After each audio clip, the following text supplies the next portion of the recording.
সুপ্রিয় শিক্ষার্থীরা, এই মুহূর্তে তোমরা যে যেখান থেকে আমাকে দেখছো সবারই সুস্থতা এবং দীর্ঘায়ু কামনা করছি। আজ আমি একদম ছোট্ট একটা ক্লাস নিয়ে হাজির হয়েছি। তোমরা আমার প্রিভিয়াস ভিডিও দেখেছো, সেখানে আমি ফিজিক্সের প্রথম অধ্যায়, দ্বিতীয় অধ্যায় এগুলোর একদম বেসিক যে ক্লাস, সেই ক্লাস আপলোড করেছি। তো আজ হচ্ছে ঢাকা বোর্ডে 2025 সালে আসা একটা সৃজনশীল প্রশ্ন আমি সমাধান করে দিব। এবং এই প্রশ্নটা হচ্ছে তোমার প্রথম অধ্যায় থেকে শুধু ক এসেছে, আর হচ্ছে বাকিগুলো হচ্ছে দ্বিতীয় অধ্যায় থেকে এসেছে। আমি দ্বিতীয় অধ্যায়ের একটা সম্পূর্ণ ক্লাস একদম বেসিক যা কিছু আছে সবকিছু আলোচনা করেছি। তোমরা যদি না দেখে থাকো তাহলে এটা দেখে আসবে, তাহলে এই ক্লাসটা অনেক সহজ হয়ে যাবে। হ্যাঁ, তাহলে আমরা প্রশ্নের দিকে একটু খেয়াল করি। কি বলেছে যে একটি কার, একটা গাড়ি 2.5 মিটার পার সেকেন্ড স্কয়ার সমত্বরণে স্থির অবস্থা থেকে যাত্রা শুরু করলো এবং একই সময়ে অপর একটি কার প্রথম কারটির 50 মিটার পিছন থেকে 63 কিলোমিটার পার আওয়ার সমবেগে যাত্রা শুরু করলো। দুইটা গাড়ি যাত্রা শুরু করলো, একটা সামনে থেকে একটা পিছন থেকে। এই সামনেরটা হচ্ছে সমত্বরণে যাচ্ছে আর পিছনেরটা হচ্ছে সমবেগে যাচ্ছে। ওকে, এবার আসো, এই দুইটার জন্য উদ্দীপক দরকার নাই। কতে কি বলেছে যে পিচ কাকে বলে, এটা হচ্ছে প্রথম অধ্যায়। পিচ কাকে বলে মনে আছে? ওই যে স্ক্রু গজ, আমি বারবার বলেছি যে একটা স্ক্রু গজের এই বৃত্তাকার স্কেলকে সম্পূর্ণ একবার ঘোরালে এইটা রৈখিক স্কেল বরাবর যে দূরত্ব অতিক্রম করে তাকে ওই স্ক্রু গজের পিচ বলে। সংজ্ঞাটা আমি লিখলাম না, পারবা তোমরা? হ্যাঁ, তাহলে পিচ হচ্ছে একটা স্ক্রু গজের বৃত্তাকার স্কেলে সম্পূর্ণ একবার ঘোরাইলে এটা রৈখিক স্কেল বরাবর যে দূরত্ব অতিক্রম করে তাকে ওই স্ক্রু গজের পিচ বলে। এবার আসো, দোলন গতি একটি পর্যাবৃত্ত গতি ব্যাখ্যা করো। পর্যাবৃত্ত গতির সংজ্ঞা আমি বুঝিয়েছি যে পর্যাবৃত্ত গতি হচ্ছে এমন গতি যে একটা নির্দিষ্ট বিন্দুকে একই দিক থেকে নির্দিষ্ট সময় পর পর অতিক্রম করবে, সেটা হচ্ছে পর্যাবৃত্ত গতি। যেমন ফ্যানের পাখার গতি পর্যাবৃত্ত গতি, তারপরে হচ্ছে আমাদের ঘড়ির কাঁটার গতি পর্যাবৃত্ত গতি, দোলনার গতি পর্যাবৃত্ত গতি, স্প্রিং এর গতি পর্যাবৃত্ত গতি। এখানে বলেছে যে দোলন গতি সেটা যে একটা পর্যাবৃত্ত গতি, এটা ব্যাখ্যা করতে হবে। আচ্ছা, দোলন গতি ব্যাপারটা কি? একটা দোলক এখান থেকে ঝুলন বিন্দু থেকে একটা রশি দিয়ে, একটা সুতা দিয়ে যদি তুমি ববকে ঝুলিয়ে দাও, তাহলে এটা কি একটা সরল দোলক। তাহলে এটা এই দিক নিয়ে ছেড়ে দিলে এভাবে দুলতে থাকবে, এখানে আসবে, ধরো এই পয়েন্টে আসবে, তাহলে এই হচ্ছে আমাদের একটা সরল দোলক। এটা হচ্ছে তার গতি, ঠিক না? এই গতি একবার এই দিক যাবে, একবার এই দিক যাবে। তাহলে দেখো, এই দোলন গতি একটা নির্দিষ্ট বিন্দুকে, ধরো যে একটা নির্দিষ্ট পয়েন্ট, ধরো এইটা একটা নির্দিষ্ট পয়েন্ট, এই নির্দিষ্ট পয়েন্ট এ এটাকে বারবার দেখো তো অতিক্রম করছে, আবার একই দিক থেকে অতিক্রম করছে না? তাহলে এই দোলন গতি হচ্ছে একটা পর্যাবৃত্ত গতি। তোমরা লিখবা কি হবে? তোমরা প্রথমে পর্যাবৃত্ত গতির সংজ্ঞা দিবা, যে আমরা জানি পর্যাবৃত্ত গতি হচ্ছে এমন একটা গতি যেখানে একটা গতিশীল বস্তু একটা নির্দিষ্ট বিন্দুকে একটা নির্দিষ্ট দিক থেকে একই সময় পরপর অতিক্রম করে। আর দোলন গতি কি? দোলন গতি হচ্ছে যখন একটা পর্যাবৃত্ত গতি সম্পন্ন বস্তু তার দোলনকালের অর্ধেক পথ একদিকে আর বাকি অর্ধেক পথ আরেক দিকে অতিক্রম করে, তাকে দোলন গতি বলে। যেহেতু দোলন গতিও হচ্ছে, দোলন গতিতে গতিশীল একটা বস্তু কণা একটা নির্দিষ্ট বিন্দুকে নির্দিষ্ট সময় পর পর একই দিক থেকে অতিক্রম করে, এই কারণেই দোলন গতি হচ্ছে পর্যাবৃত্ত গতি। একটু ব্যাখ্যা লিখে দিবা নিজেদের মতো করে, পারবা না? আমি জানি পারবা। তাহলে এবার আসো আমাদের ম্যাথমেটিক্যাল যে প্রবলেমটা। গতে কি বলেছে যে যাত্রা শুরু করার কত সময় পর কার দুটির বেগ একই হবে। যাত্রা শুরু করার কত সময় পর কার দুটির বেগ একই হবে। একটু ঘটনাটা বুঝো, আমি কারটা একটু এঁকে দিই। হ্যাঁ, যে গাড়ি দুইটার কথা বলা আছে, আমি একটু গাড়ি দুইটা আঁকার চেষ্টা করব। সরল দোলক মুছে দিলাম, আঁকলে তোমরা জিনিসটা আরেকটু ক্লিয়ারলি বুঝতে পারবা। ধরো যে আমাদের এটা হচ্ছে যাত্রাপথ, এখানে এই পয়েন্টে একটা গাড়ি আছে, এইটাই গাড়ি, বুঝে নাও যে এইটাই গাড়ি। হ্যাঁ, এই দুইটা চাকা দিয়ে দিলাম, এই হচ্ছে গাড়ি, খুব বিশ্রী হয়েছে গাড়ি। পিছনে একটা গাড়ি দিয়ে দিই, ধরো এখানেও একটা গাড়ি আছে, ঠিক আছে, এইখানেও একটা গাড়ি। তাহলে দুইটা গাড়ির ক্ষেত্রে কে কিভাবে যাচ্ছে দেখো একটু। এই যে একটি কার যেটা ত্বরণে চলে সেটা কিন্তু সামনেরটা, কালোটা হচ্ছে ত্বরণে চলে। তাহলে এইটার ক্ষেত্রে একটা ত্বরণ আছে, এই গাড়ির ক্ষেত্রে ত্বরণ হচ্ছে 2.5 মিটার পার সেকেন্ড স্কয়ার। ঠিক আছে, এবং এটা কিন্তু স্থির, এটা স্থির ছিল, তাহলে এটার আদি বেগ হচ্ছে 0। এখন লাল যে গাড়ি সেটা কতটুকু পিছনে, 50 মিটার পিছনে। তাহলে এইখান থেকে এই গাড়ি থেকে এই গাড়ির যে দূরত্ব সেটা হচ্ছে আমাদের 50 মিটার। একটু ছোট ছোট করে লিখলাম, বোর্ডে জায়গা কম। 50 মিটার বুঝে নিও। আর 50 মিটার, হ্যাঁ 50 মিটার যদি হয়ে থাকে, এখন এই যে দ্বিতীয় গাড়ি পিছনেরটা সেটা আবার কি করছে, সেটা সমবেগে চলছে, বেগ এটা সমবেগ 63 কিলোমিটার পার আওয়ার এই বেগে চলছে এবং একই সময় যাত্রা শুরু করছে। এখন দেখো আমাদের গয়ের জন্য এত কিছু লাগবে না, গতে বলছে যাত্রা শুরু করার কত সময় পরে কার দুটির বেগ একই হবে। আচ্ছা, এই যে লাল গাড়িটা এইটার বেগ তো সমবেগ, সব সময় এই বেগই থাকবে না, এটা সব সময় এই বেগই থাকবে। এখন আমাদের দেখতে হবে এটা যে স্থির ছিল এটা কত সময় পর এই বেগ প্রাপ্ত হবে, তাই না? তাহলে আমরা কি লিখব, লিখব যে এইভাবে লিখবা, মনে করি টি সময় পর প্রথম কার লিখেছে, কারে লিখি, প্রথম কারটি দ্বিতীয় কারের সমান বেগ প্রাপ্ত হবে। আমি একটু ডিটেইলস লিখতেছি, তোমরা ইচ্ছা হলে আরো শর্ট করতে পারো।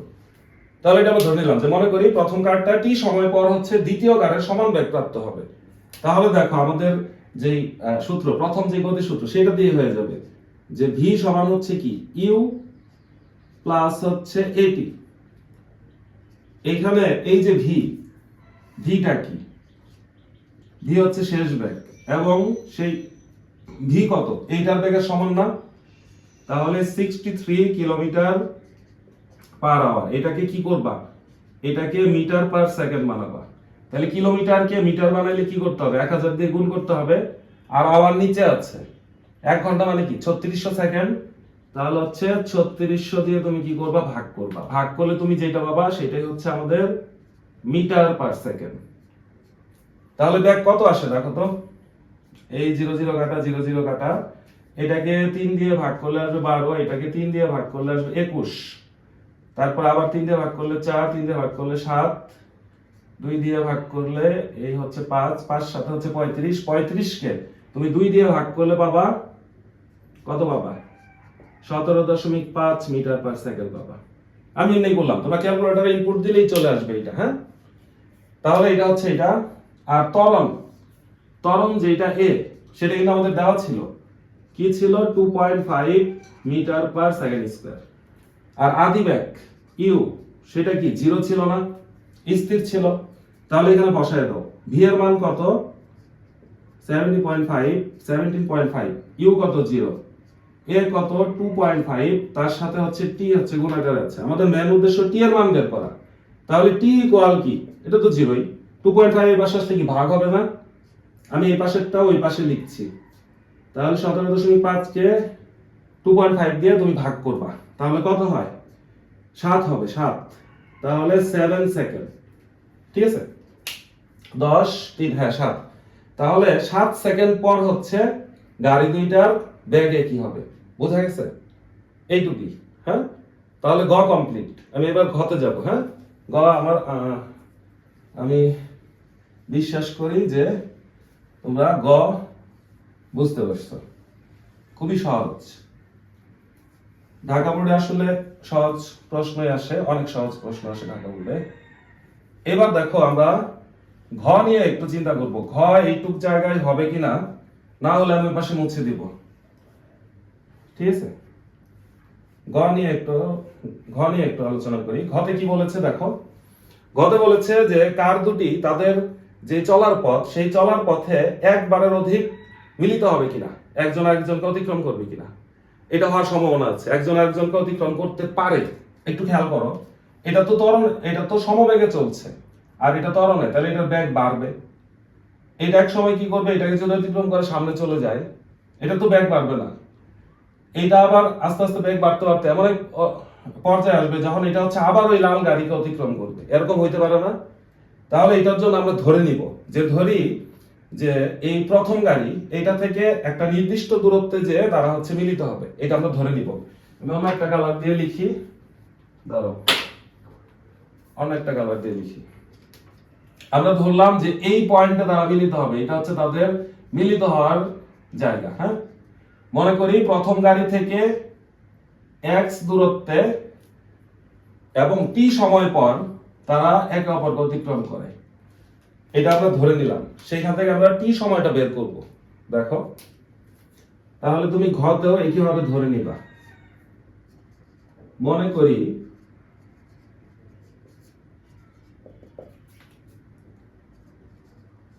গাড়ি দুটি, কার দুটি লেখা দরকার ছিল না, অসুবিধা নেই, কার গাড়ি একই জিনিস। গাড়ি দুটি প্রথম গাড়ি হতে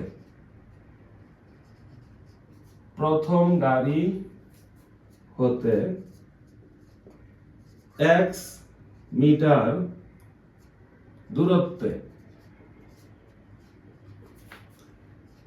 t সময় পর মিলিত হবে বা একে অপরকে অতিক্রম করবে। t সময় পর একে অপরকে অতিক্রম করবে, এই কথাটা লিখলাম আমরা। হ্যাঁ, এটা আমরা ধরে নিলাম।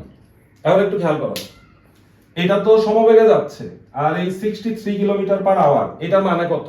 একটু আগে আমরা এটা বের করেছি। এটা যেই কথা 17.5 মিটার পার সেকেন্ড, একই কথা, এটা সমবেগে চলছে। তাহলে এখান থেকে এইটুক দূরত্ব, টোটাল দূরত্ব কত দেখো, এইটুক কত, 50 মিটার, সাথে কত x। তাহলে এইটার ক্ষেত্রে অতিক্রান্ত দূরত্ব হবে কি 50 প্লাস x, আর সেটা সমান কি হবে, vt হবে না, কারণ এখানে তো ত্বরণ নাই।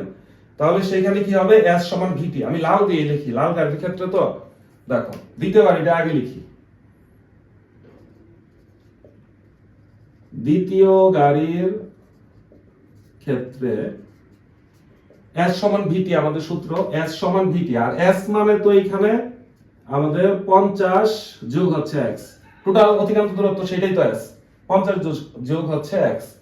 তাহলে s সমান কি vt, v কত 17.5, ঠিক না? আর হচ্ছে তুমি ইচ্ছা করলে সূত্রটা লিখতে পারো উপরে। হ্যাঁ, তাহলে s সমান হচ্ছে v, আর t কত, t তো ওই সময়, t হচ্ছে t, বুঝছো ঘটনাটা? 17.5 t, s সমান হচ্ছে vt। এটা হচ্ছে দ্বিতীয় গাড়ির ক্ষেত্রে। হ্যাঁ, কারণ হচ্ছে সমবেগে চলে। তুমি চাইলে এখানে সূত্রটা লিখতে পারো, ধরো এখানে তুমি উপরে সূত্র লিখতে পারো। দ্বিতীয় গাড়ির ক্ষেত্রে ধরো যে লিখলা s সমান vt, তারপরে আমি s এর মান বসায় দিছি আর vt এর মান বসায় দিছি, আমি সাইড নোট আর লিখবো না। এইখান থেকে আমাদের একটা ইকুয়েশন লাগবে, x টা লাগবে। দেখো, এখান থেকে আমরা x এর ভ্যালুটা নিব। x ইকুয়াল কত, 17.5 t মাইনাস হচ্ছে 50। এই সমীকরণটা আমাদের লাগবে, এটা একটা সমীকরণ আকারে রাখি। এবার আসো আমাদের প্রথম যেই গাড়ি, সেইটার ক্ষেত্রে কি ঘটবে দেখো। প্রথম গাড়ির ক্ষেত্রে তো ত্বরণ আছে, তাহলে সেখানে তো s সমান vt হবে না, s সমান কি হবে, ut প্লাস হচ্ছে হাফ অফ at স্কয়ার, ঠিক না? এখন দেখো s মানে কত, সে কতটুকু গেছে, শুধুমাত্র x দূরত্ব না, তাহলে অতিক্রান্ত দূরত্ব হচ্ছে x। u কত, এটা আদি বেগ তো 0, তাহলে এটা কি লেখা দরকার আছে? 0 আর t গুণ করলে তো 0ই হবে, তাহলে আমি এটা লিখি শুধু, দেখো হাফ। আর এর মান কত, ত্বরণ আছে কত 2.5, সাথে কত t স্কয়ার, বুঝছো? এটা পেলাম দ্বিতীয় গাড়ির ক্ষেত্রে। এবার একটু খেয়াল করো, x এর মান আমি বসাই দিব, x সমান কত, এটা না? তাহলে 1 নং থেকে এই মানটা বসাবো এখানে। x এর পরিবর্তে আমরা লিখতে পারি 17.5 t মাইনাস হচ্ছে 50 সমান হচ্ছে এটা। এটাকে ভাগ করলে পাওয়া তুমি 1.25 t স্কয়ার, এই দুই দিয়ে এটাকে ভাগ করলাম। হ্যাঁ, এটা কোথায় থেকে, 1 হতে, এইটুকু লিখলেই হবে, ঠিক আছে? এগুলো সবগুলোকে তুমি এক পাশে নিয়ে আসো, একটা দ্বিঘাত সমীকরণ হবে, তারপর এটাকে সমাধান করবা। আমি এটা ওই পাশে একটু মুছে করে দিই, হ্যাঁ? আরেকটা লাইন মনে হয় লেখা যাবে, দাঁড়াও এখানে আরেকটা লাইন সম্ভবত দরকার নেই, মিসিং হয়ে যেতে পারে। তাহলে আমি এটা একটু মুছে দিলাম, হ্যাঁ? প্রশ্ন আমাদের মাথার ভিতরে আছে যে প্রশ্নটা কি, একটু মুছে দিলাম, সমাধানটা এখানে করে ফেলবো। এইটুকুর মধ্যেই হবে, আশা করা যায় এইটুকুর মধ্যে হবে। তাহলে দেখো এটা সবগুলো আমি এক পাশে নিয়ে আসবো, তাহলে এগুলো ওই পাশে নিয়ে যাই, নিয়ে সম্পূর্ণ এই পাশে লিখি। তার মানে কি করব, এটা থাকুক, বা 1.25 টি স্কয়ার, এটা ওই পাশে নিয়ে গেলে কত হবে, মাইনাস 17.5 টি, আর এটা ওই পাশে গেলে হবে প্লাস 50 সমান কি 0। দেখো এটাকে একটু সুন্দর করো, 1.25 দিয়ে তুমি ভাগ করে দিতে পারো সমীকরণকে, অথবা 1.25 কমন নিয়ে 1.25 ওই পাশে পাঠিয়ে দিতে পারো, এই কি কথা।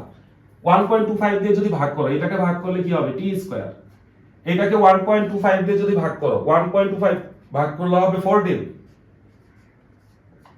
এটাকে 1.25 দিয়ে ভাগ করলে হবে 40। বুঝছো?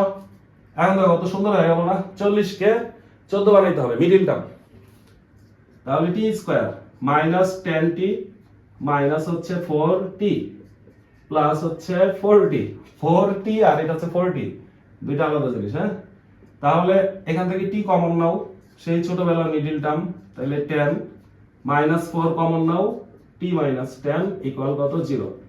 তাহলে এখান থেকে তুমি লিখতে পারো t মাইনাস 10 কমন নিলে থাকবে হচ্ছে t মাইনাস 4 সমান হচ্ছে 0।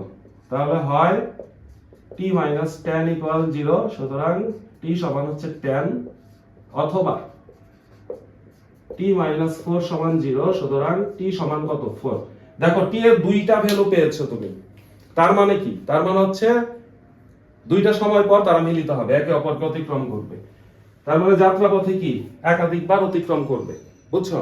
তাহলে লিখবা, সুতরাং কার দুটি যাত্রাপথে 4 সেকেন্ড ও 10 সেকেন্ড পর একে অপরকে দুইবার অতিক্রম করবে। এই কথাটা লিখলেই আমাদের শেষ। বুঝতে পারছো? ঢাকা বোর্ড 2025 গতি সম্পর্কিত যে ম্যাথ, সেটা সলভ। হ্যাঁ, আমি ক্লাসগুলো একটু ছোট বানানোর চেষ্টা করব, বাচ্চাদের ধৈর্য কম। তো নেক্সট ক্লাসে দেখা হবে, আল্লাহ হাফেজ।